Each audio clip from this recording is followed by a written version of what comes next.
The romance of the Scottish Cup is something that every football fan that comes into this club comes in here and thinks this could be the year again that we'll lift the Scottish Cup.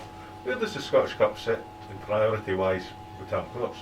Really highly, actually, and when I kind of look at the latter stages of the Scottish Cup last year, when the fans and their send-off to the players, albeit during kind of lockdown periods, was probably a huge social motivation. I think it was on the day that they went up to Aberdeen for the hotel. I think that was a moment where the players thought, there's a lot of appetite amongst the Dundee United fans for the Scottish Cup, so naturally, from my perspective, I need to make sure that's something that's kind of created at the earliest opportunity, because I do know that the players felt a little bit underwhelmed about their performance in the semi-final last year. So I think there'll be a lot of motivation to get to the latter stages, but we've got a really tricky tie this coming weekend, and it's one that we've got to kind of focus on to make sure that we give ourselves the best possible chance of progressing to the latter stages of the competition. There are a fair amount of things about the tie that leave it potentially there, obviously, as causing concern. There's the factor that it's a Championship club that see themselves as a Premiership club. There's the playing surface, and there's the distance to get there. I mean, do any of these things bring concerns to you? No, not at all. It's just an opponent that's in our way, wanting the same things as us to get to the next round. So these are all factors that, if that was a player that was kind of talking to me in those terms about those things, then I would probably see them as excuses and not the right mindset. So we go down there knowing that there are AstroTurfs in Scotland. I don't think the players that we've got, we train on AstroTurf at RPC in preparation. We'll go to the hotel on Friday to prepare, so we'll be closer. And Kilmarnock's a team that we know very well because we'll have faced them, in last season. So I think it's a really exciting tie. It's one that when I seen it being drawn, I thought, okay, it's a challenging tie for us, but also it's an early opportunity to make sure that we are focused. There's nobody that we're going to take lightly, and I think it's an exciting tie at the early stages of the cup competition. Tony Watt spoke earlier on about his kind of visions and attitude towards coming to Dundee United, and it was all for positive reasons. He didn't even want to even consider negative reasons, obviously, from there. Having that sort of player in your pool who's completely focused on what they could do for Dundee United must be, a great thing for you, having just signed him a few days ago. Absolutely, and I think it's exactly what we need. I think he's at an age now where he actually understands who and what he is as a footballer. He's matured as a man. He knows the type of career that he wants to have moving forward, and I think what that does is it brings less complications. He's a big character. He's got an opinion on things.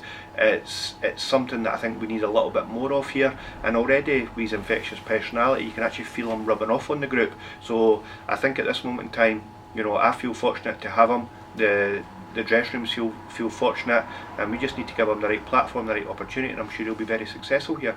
On that subject, he plays better in a 2 or a 3 up front. Is that the type of play that we should expect to see when Tony Watt's in the team, 2 or 3 up front? I think the good thing about bringing Tony in, and it's something I always consider when we're bringing any sort of forward player in the club, is who is he when he's at his best? Can he play in partnerships?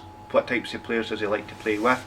And I think all the questions that I asked myself and asked of him, he answered them all, and I think he can complement what we've got here, and really actually bring a different dimension to the way that we try and play. You mentioned about the full squad and the big squad. There's a fair amount of competition for the position you play up front.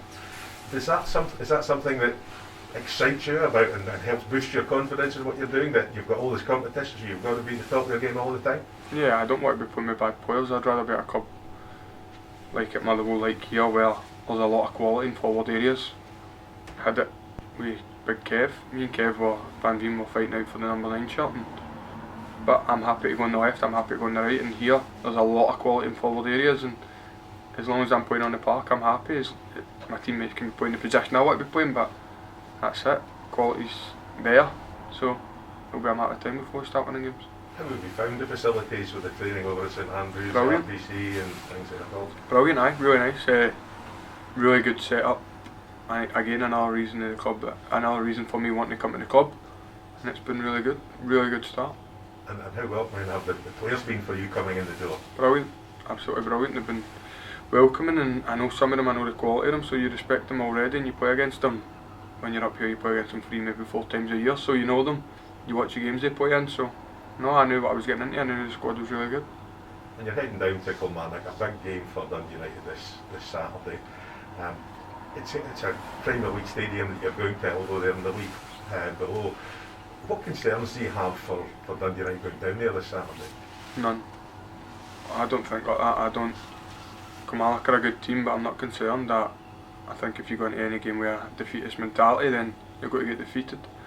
I think if you go into life with a negative mentality, you're going to be negative. So positives, you need to go down, you need to work hard, and you need to let the rest take care of itself. If you work hard, the quality will come through. And no reserves, no problems, no nothing. Going to respect them, but I have no concern.